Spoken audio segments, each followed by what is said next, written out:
Hi, welcome back to the my channel. ಸ್ನೇಹಿತರೆ, ನನ್ನ ಹೆಸರು ವಿವೇಕ್ ಮತ್ತು ನಾನು ಸಾಮಾನ್ಯ ಮಧ್ಯಮ ವರ್ಗದ ಕುಟುಂಬಕ್ಕೆ ಸೇರಿದವನು. ನಮ್ಮ ಮನೆ ಕರ್ನಾಟಕದಲ್ಲಿ ಜನದಟ್ಟಣೆಯ ಪ್ರದೇಶದಲ್ಲಿ ಇತ್ತು. ಅಲ್ಲಿ ಎಲ್ಲರೂ ಒಬ್ಬರಿಗೊಬ್ಬರು ಪರಿಚಿತರು. ನಮ್ಮ ಬೀದಿಯಲ್ಲಿರುವ ಪ್ರತಿಯೊಂದು ಕುಟುಂಬದೊಂದಿಗೆ, ವಿಶೇಷವಾಗಿ ಎದುರಿನ ಮನೆಯೊಂದರೊಂದಿಗೆ ನಾವು ಚೆನ್ನಾಗಿ ಹೊಂದಿಕೊಳ್ಳುತ್ತಿದ್ದೆವು. ನಾವು ಆಗಾಗ್ಗೆ ಭೇಟಿ ನೀಡುತ್ತಿದ್ದೆವು. ಆ ಮನೆಯಲ್ಲಿ ವಾಸಿಸುತ್ತಿದ್ದ ಮಹಿಳೆ ನನ್ನ ತಾಯಿಯ ಆಪ್ತ ಸ್ನೇಹಿತೆ. ಆದ್ದರಿಂದ ನಾನು ಅವರನ್ನು ಮೀನಾ ಆಂಟಿ ಎಂದು ಕರೆದಿದ್ದೇನೆ. ಒಂದು ದಿನ ನಾನು ನನ್ನ ಕೆಲಸದಲ್ಲಿ ನಿರತನಾಗಿದ್ದಾಗ ಯಾರು ನನ್ನನ್ನು ನೋಡುತ್ತಿದ್ದಾರೆ ಎಂದು ನನಗೆ ಅನಿಸಿತು. ನಾನು ತಿರುಗಿ ನೋಡಿದಾಗ ಎದುರಿನ ಮನೆಯ 32 ವರ್ಷದ ಮಹಿಳೆಯೊಬ್ಬರು ನನ್ನನ್ನು ನೋಡುತ್ತಿರುವುದನ್ನು ಕಂಡೆ. ಅವಳ ಕಣ್ಣುಗಳು ನನ್ನ ಮೇಲೆ ಎಷ್ಟು ತೀವ್ರವಾಗಿ ನೆಟ್ಟಿದ್ದವು ಎಂದರೆ ನನಗೆ ಅನಾನುಕೂಲವಾಯಿತು. ನಾನು ದೂರ ತಿರುಗಿದೆ. ಆದರೆ ಇದು ದೈನಂದಿನ ದಿನಚರಿಯಾಯಿತು. ನಾನು ಏನಾದರೂ ಮಾಡುವಾಗಲೆಲ್ಲ ಅವಳು ನನ್ನನ್ನು ನೋಡುತ್ತಲೇ ಇರುತ್ತಿದ್ದಳು.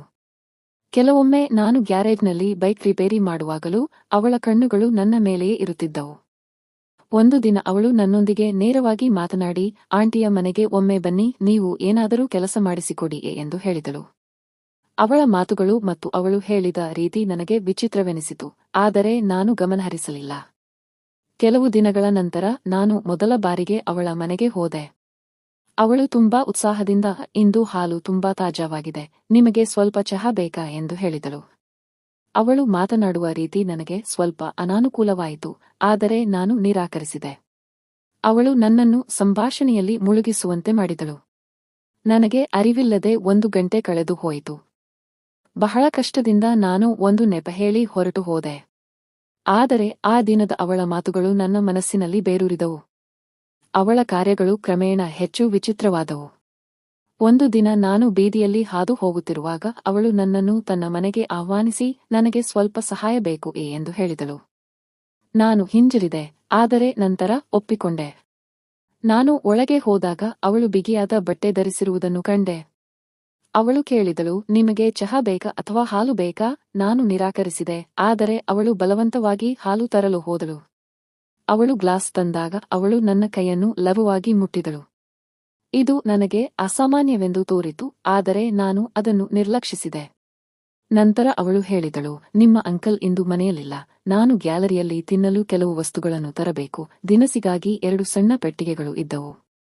ಅವುಗಳನ್ನು ಅವಳು ಸುಲಭವಾಗಿ ಹೊತ್ತುಕೊಂಡು ಹೋಗಬಹುದಿತ್ತು, ಆದರೆ ನಾನು ಅವಳಿಗೆ ಸಹಾಯ ಮಾಡಿದೆ. ನಾನು ಮನೆಗೆ ಹಿಂತಿರುಗಿದಾಗ ಅವಳು ಏಕೆ ಈ ರೀತಿ ವರ್ತಿಸುತ್ತಿದ್ದಾಳೆ ಎಂದು ನಾನು ಯೋಚಿಸುತ್ತಲೇ ಇದ್ದೆ. ಅವಳು ನನಗೆ ಕರೆ ಮಾಡಿದ ಉದ್ದೇಶ ಇನ್ನೂ ನನ್ನ ತಿಳುವಳಿಕೆಗೆ ಮೀರಿದ್ದು. ಅವಳ ಕ್ರಿಯೆಗಳು ನಿಧಾನವಾಗಿ ನನ್ನ ಮನಸ್ಸಿನಲ್ಲಿ ಒಂದು ವಿಚಿತ್ರ ಪ್ರಶ್ನೆಯನ್ನು ಹುಟ್ಟುಹಾಕುತ್ತಿದ್ದವು. ಅವಳು ನನ್ನಿಂದ ನಿಖರವಾಗಿ ಏನು ಬಯಸುತ್ತಿದ್ದಳು? ಆ ರಾತ್ರಿ ಮೀನಾ ಆಂಟಿಯ ಮನೆಯಲ್ಲಿ, ಆ ಸಂಜೆ ಮನೆಗೆ ಹಿಂತಿರುಗಿದಾಗ ನನ್ನ ಜೀವನದಲ್ಲಿ ಸಂಪೂರ್ಣವಾಗಿ ವಿಭಿನ್ನ ಅನುಭವವಾಗುತ್ತೆ. ಇಂತಹದ್ದೇನಾದರೂ ನನಗೆ ಸಂಭವಿಸುತ್ತದೆ ಎಂದು ನಾನು ಊಹಿಸಲು ಸಾಧ್ಯವಾಗಲಿಲ್ಲ. ನಾನು ಬಾಗಿಲು ತಟ್ಟಿದಾಗ ಎದುರು ಮನೆಯ ಮಹಿಳೆ ತಕ್ಷಣ ಹೊರಬಂದಳು. ಅವಳ ಮುಖದಲ್ಲಿ ವಿಚಿತ್ರವಾದ ನಗು ಇತ್ತು. ಅದು ನನಗೆ ಸ್ವಲ್ಪ ಆತಂಕವನ್ನುಂಟು ಮಾಡಿತು. ಅವಳು ಹೇಳಿದಳು, ನಿನ್ನ ತಾಯಿ ನನಗೆ ಕೀಲಿಗಳನ್ನು ಬಿಟ್ಟು ಹೋದಳು, ಆದರೆ ಈ ಖಾಲಿ ಮನೆಯಲ್ಲಿ ನೀನು ಒಬ್ಬಂಟಿಯಾಗಿ ಏನು ಮಾಡುತ್ತೀಯಾ? ಸ್ವಲ್ಪ ಸಮಯ ನನ್ನ ಮನೆಗೆ ಬಾ. ನಾನು ನಿರಾಕರಿಸಲು ಪ್ರಯತ್ನಿಸಿದೆ, ಆದರೆ ಅವಳ ಒತ್ತಾಯಕ್ಕೆ ಮಣಿಯಬೇಕಾಯಿತು. ನಾವು ಒಳಗೆ ಕಾಲಿಟ್ಟ ತಕ್ಷಣ ಅವಳು ನನ್ನ ಚೀಲವನ್ನು ತೆಗೆದುಕೊಂಡು ನನ್ನ ಮುಂದೆ 1 ಲೋಟ ನೀರನ್ನು ಇಟ್ಟಳು. ಅವಳು ನನ್ನನ್ನು ನೋಡಿ, ನೀನು ತುಂಬಾ ದಣಿದಂತೆ ಕಾಣುತ್ತೀಯಾ ಎಂದು ಹೇಳಿದಳು. ಅವಳ ಧ್ವನಿಯಲ್ಲಿ ವಿಚಿತ್ರವಾದ ಮೃದುತ್ವವಿತ್ತು. ಅವಳು ನನಗೆ ಆಹಾರವನ್ನು ತಂದಳು. ಊಟದುದ್ದಕ್ಕೂ ಅವಳು ನನ್ನ ಮುಂದೆ ಕುಳಿತಿದ್ದಳು. ಅವಳ ಕಣ್ಣುಗಳು ಅಲುಗಾಡಲಿಲ್ಲ. ಅವಳು ನನಗೆ ಏನು ಹೇಳಲು ಬಯಸುತ್ತಿದ್ದಳು, ಆದರೆ ಸಾಧ್ಯವಾಗಲಿಲ್ಲ ಎಂದು ನನಗೆ ಅನಿಸಿತು. ಇಂದು ರಾತ್ರಿ ಇಲ್ಲೇ ಇರು, ಅವಳು ಇದ್ದಕ್ಕಿದ್ದಂತೆ ಹೇಳಿದಳು. ನಿನ್ನ ಕುಟುಂಬ ಬಹುಶಃ ತಡವಾಗಬಹುದು. ಚಿಂತಿಸಬೇಡ, ನಾನು ನಿನ್ನನ್ನು ಸಂಪೂರ್ಣವಾಗಿ ನೋಡಿಕೊಳ್ಳುತ್ತೇನೆ. ಅವಳ ಮಾತುಗಳಲ್ಲಿ ಒಂದು ರೀತಿಯ ಆತ್ಮೀಯತೆಯ ಭಾವನೆ ಇತ್ತು. ಅವಳು ನನ್ನನ್ನು ಆಕರ್ಷಿಸುತ್ತಿದ್ದಳು. ನಾನು ಅವಳಿಗೆ ಒಪ್ಪಬೇಕೆಂದು ಅವಳು ಬಯಸುತ್ತಿರುವಂತೆ ನನಗೆ ಅನಿಸಿತು. ನಾನು ಸಂದಿಗ್ಧ ಸ್ಥಿತಿಯಲ್ಲಿದ್ದೆ. ಆದರೆ ಅವಳು ತನ್ನ ಕೈಗಳಿಂದ ನನ್ನ ತಲೆಯನ್ನು ಲಘುವಾಗಿ ಮಸಾಜ್ ಮಾಡಲು ಪ್ರಾರಂಭಿಸಿದಳು. ಅವಳ ಸ್ಪರ್ಶದಲ್ಲಿ ವಿಚಿತ್ರವಾದ ಸಾಂತ್ವನವಿತ್ತು. ಕ್ರಮೇಣ ನನ್ನ ಕಣ್ಣುಗಳು ಭಾರವಾದವು ಮತ್ತು ನಾನು ನಿದ್ರೆಗೆ ಜಾರಿದೆ. ಅವಳು ಮಲಗುವ ಕೋಣೆಗೆ ಹೋಗಿ ವಿಶ್ರಾಂತಿ ಪಡೆಯಲು ಹೇಳಿದಳು. ನಾನು ತುಂಬಾ ದಣಿದಿದ್ದೆ. ಯಾವುದೇ ಪ್ರಶ್ನೆಗಳನ್ನು ಕೇಳದೆ ಮಲಗಿದೆ. ಬೆಳಿಗ್ಗೆ ನಾನು ಕಣ್ಣು ತೆರೆದಾಗ ಮೀನಾ ಆಂಟಿ ನನ್ನ ಪಕ್ಕದಲ್ಲಿ ಮಲಗಿರುವುದನ್ನು ನಾನು ನೋಡಿದೆ. ಈ ದೃಶ್ಯವು ನನ್ನನ್ನು ಸಂಪೂರ್ಣವಾಗಿ ನಡುಗಿಸಿತು. ನಾನು ಕೋಪ ಮತ್ತು ಆಶ್ಚರ್ಯದಿಂದ ಕೇಳಿದೆ, ನೀವು ಇಲ್ಲಿ ಏಕೆ ಮಲಗುತ್ತಿದ್ದೀರಿ? ಅವಳು ಶಾಂತ ಧ್ವನಿಯಲ್ಲಿ ಹೇಳಿದಳು, ನನಗೆ ಚಳಿ ಇತ್ತು, ಆದ್ದರಿಂದ ನಾನು ಮಲಗುವ ಕೋಣೆಗೆ ಬಂದೆ. ಇದೆಲ್ಲ ಹೇಗೆ ಅಥವಾ ಏಕೆ ಸಂಭವಿಸಿತು ಎಂದು ನನಗೆ ಅರ್ಥವಾಗಲಿಲ್ಲ. ಆ ಕ್ಷಣ ನನ್ನೊಳಗೆ ಒಂದು ವಿಚಿತ್ರವಾದ ಅಶಾಂತಿಯನ್ನು ಅನುಭವಿಸಿದೆ. ಈ ರಾತ್ರಿ ನನಗೆ ಎಂದಿಗೂ ಮರೆಯಲಾಗದ ಅನುಭವವಾಯಿತು. ನಾನು ಬೇಗ ನನ್ನ ಶರ್ಟ್ ಹಾಕಿಕೊಂಡು ಮನೆಗೆ ಹೊರಟೆ. ಬಾಗಿಲು ತೆರೆದ ತಕ್ಷಣ ಮೌನ ನನ್ನನ್ನು ಸ್ವಾಗತಿಸಿತು. ಕೆಲವೇ ಕ್ಷಣಗಳಲ್ಲಿ ಕುಟುಂಬದ ಉಳಿದವರು ಹಿಂತಿರುಗಿದರು. ನಾನು ತಕ್ಷಣ ಕೇಳಿದೆ, ನೀವೆಲ್ಲರೂ ಇಷ್ಟು ಹೊತ್ತು ಎಲ್ಲಿದ್ದೀರಿ? ಅವಳು ನನ್ನ ಕೀಲಿಗಳ ಬಗ್ಗೆ ಕೇಳಿದಳು. ನಾನು ಹಿಂಜರಿಕೆ ಇಲ್ಲದೆ ಒಂದು ನೆಪ ಹೇಳಿದೆ, ಆದರೆ ನಾನು ಹಿಂದಿನ ರಾತ್ರಿ ಆಂಟಿಯ ಮನೆಗೆ ಹೋಗಿದ್ದೆ ಎಂದು ಅವಳಿಗೆ ಹೇಳಲಿಲ್ಲ. ನನ್ನ ಕೋಣೆಯಲ್ಲಿ ಒಬ್ಬಂಟಿಯಾಗಿ ಕುಳಿತು ನಾನು ಆಂಟಿಯ ಮನೆಗೆ ಹೇಗೆ ಬಂದೆ ಎಂದು ಯೋಚಿಸಲು ಪ್ರಾರಂಭಿಸಿದೆ. ಅವಳು ಕೋಣೆಗೆ ಬಂದಾಗ ನನಗೆ ತಿಳಿದಿರಲಿಲ್ಲ. ಅವಳು ಕೊಟ್ಟ ಆಹಾರವನ್ನು ತಿಂದ ನಂತರ ನಾನು ಗಾಢ ನಿದ್ರೆಗೆ ಜಾರಿದೆ. ಬಹುಶಃ ಅವಳು ನಿದ್ರೆಯಲ್ಲಿ ನನಗೆ ಏನಾದರೂ ಮಾಡಿರಬಹುದು. ಆದರೆ ನನಗೆ ಏನೂ ಅನಿಸಲಿಲ್ಲ. ಈ ಆಲೋಚನೆ ನನ್ನ ಮನಸ್ಸಿನಲ್ಲಿ ಸುಳಿಯುತ್ತಲೇ ಇತ್ತು. ನಿನ್ನೆ ರಾತ್ರಿಯ ಪ್ರತಿಕ್ಷಣವು ನನ್ನ ಕಣ್ಣುಗಳ ಮುಂದೆ ಮತ್ತೆ ಜೀವಂತವಾಗುತ್ತಿರುವಂತೆ ತೋರುತ್ತಿತ್ತು. ಆದರೆ ಇದೆಲ್ಲದರ ಬಗ್ಗೆ ಯೋಚಿಸುತ್ತಾ ನಾನು ನನ್ನನ್ನು ನಿಯಂತ್ರಿಸಿಕೊಂಡೆ. ನನ್ನ ಮಿತಿಯೊಳಗೆ ಆಂಟಿಯ ಬಗ್ಗೆ ನನ್ನ ಹೃದಯದಲ್ಲಿ ಏರುತ್ತಿದ್ದ ಭಾವನೆಗಳನ್ನು ನಿಯಂತ್ರಿಸಲು ಪ್ರಯತ್ನಿಸಿದೆ. ಮರುದಿನ ನಾನು ಕೆಲಸಕ್ಕೆ ಹೋದೆ, ಆದರೆ ದಿನವಿಡೀ ಆಂಟಿಯ ನೆನಪುಗಳು ನನ್ನ ಮನಸ್ಸಿನಲ್ಲಿ ಉಳಿದುಕೊಂಡವು. ನನ್ನ ಹೃದಯದಲ್ಲಿ ಒಂದು ಅಜ್ಞಾತ ಆಕರ್ಷಣೆ ಸ್ಥಾನ ಪಡೆದಿತ್ತು. ಆ ಸಂಜೆ ನಾನು ಬೀದಿಯಲ್ಲಿ ಹಾದು ಹೋದಾಗ ಆಂಟಿಯ ಮನೆ ಮುಚ್ಚಿರುವುದನ್ನು ನಾನು ನೋಡಿದೆ. ಹಾಗಾಗಿ ಕಿಟಕಿಯಿಂದ ನನ್ನತ್ತ ನೋಡುತ್ತಿದ್ದ ಅವಳು ಇಂದು ಎಲ್ಲಿಯೂ ಕಾಣಲಿಲ್ಲ. ನಾನು ಆತಂಕದಿಂದ ಅವಳ ಮನೆಯ ಹತ್ತಿರ ಬಂದೆ. ಒಳಗಿನಿಂದ ಬರುವ ಜನರ ಧ್ವನಿ ನನಗೆ ಬಹುಶಃ ಕೇಳಿಸುತ್ತಿತ್ತು. ಅತಿಥಿಗಳು ಬರುತ್ತಿದ್ದಾರೆಂದು ಭಾವಿಸಿ ನಾನು ನನ್ನನ್ನು ನಿಲ್ಲಿಸಿ ಮನೆಗೆ ಹಿಂತಿರುಗಿದೆ. ಆದರೆ ನನ್ನ ಮನಸ್ಸು ಚಂಚಲವಾಗಿತ್ತು. ಆಂಟಿಯ ಚಿತ್ರ ನನ್ನ ಕಣ್ಣುಗಳ ಮುಂದೆ ಮಿನುಗುತ್ತಲೇ ಇತ್ತು. ನಂತರ ಒಂದು ಬೆಳಿಗ್ಗೆ ನಾನು ಮನೆಯಿಂದ ಹೊರಡುವಾಗ ಆಂಟಿ ಇದ್ದಕ್ಕಿದ್ದಂತೆ ಕಾಣಿಸಿಕೊಂಡರು. ಅವರು ಸುಂದರವಾದ ಉಡುಪನ್ನು ಧರಿಸಿದ್ದರು ಮತ್ತು ಅವರ ಮೋಡಿ ಸ್ಪಷ್ಟವಾಗಿತ್ತು. ನಾನು ಏನನ್ನು ಹೇಳುವ ಮೊದಲು ಅವರು ನನಗೆ, ನಿಮ್ಮ ಸಹಾಯ ಬೇಕು, ನೀವು ನನ್ನೊಂದಿಗೆ ಬರುತ್ತೀರಾ ಎಂದು ಕೇಳಿದರು. ಅವರ ಮುಖದ ಮೇಲಿನ ಅಭಿವ್ಯಕ್ತಿ ಅವರು ನನ್ನಿಂದ ಏನು ಬಯಸುತ್ತಾರೆ ಎಂಬುದನ್ನು ಸ್ಪಷ್ಟಪಡಿಸಿತು. ನಾನು ಯೋಚಿಸದೆ ಒಪ್ಪಿಕೊಂಡೆ. ಅವರು, ನಾನು ನಿಮ್ಮೊಂದಿಗೆ ಸ್ವಲ್ಪ ಸಮಯ ಹೊರಗೆ ಹೋಗಲು ಬಯಸುತ್ತೇನೆ ಎಂದು ಹೇಳಿದರು. ಸ್ವಲ್ಪ ಸಮಯದ ನಂತರ ಅವರು ಸಂಪೂರ್ಣವಾಗಿ ಸಿದ್ಧರಾಗಿ ಬಂದರು.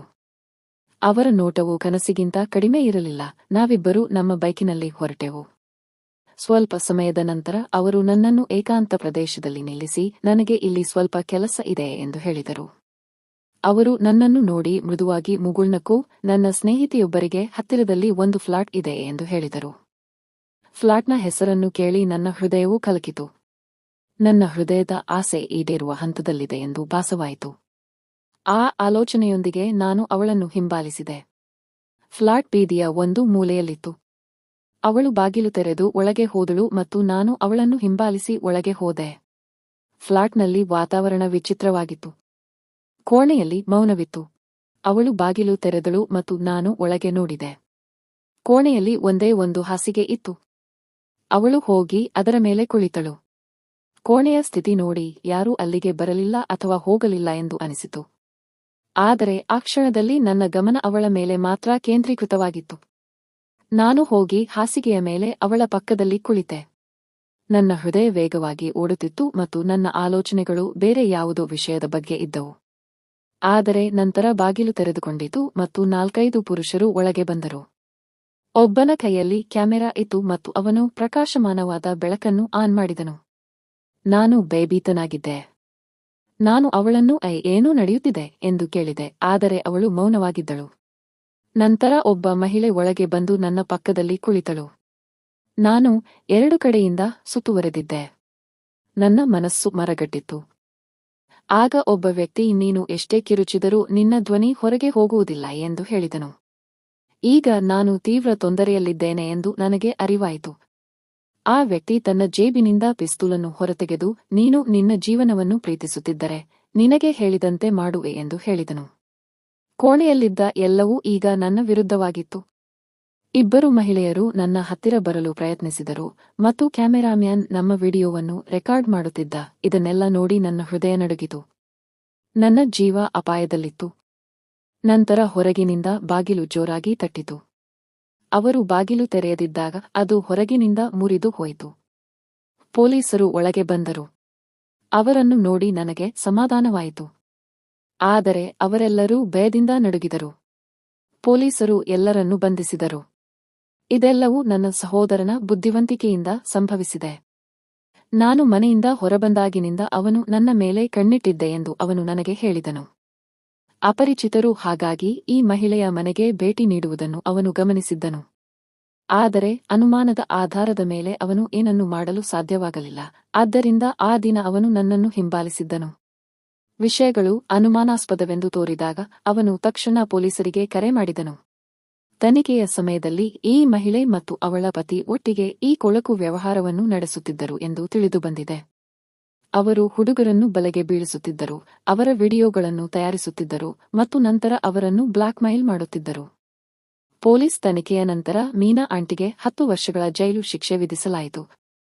ಫ್ರೆಂಡ್ಸ್, ಈ ಕತೆ ನಿಮಗೆ ಇಷ್ಟವಾಗಿದ್ದರೆ ದಯವಿಟ್ಟು ಲೈಕ್ ಮಾಡಿ, ಶೇರ್ ಮಾಡಿ, ಸಬ್ಸ್ಕ್ರೈಬ್ ಮಾಡಿಕೊಳ್ಳಿ. ಧನ್ಯವಾದಗಳು.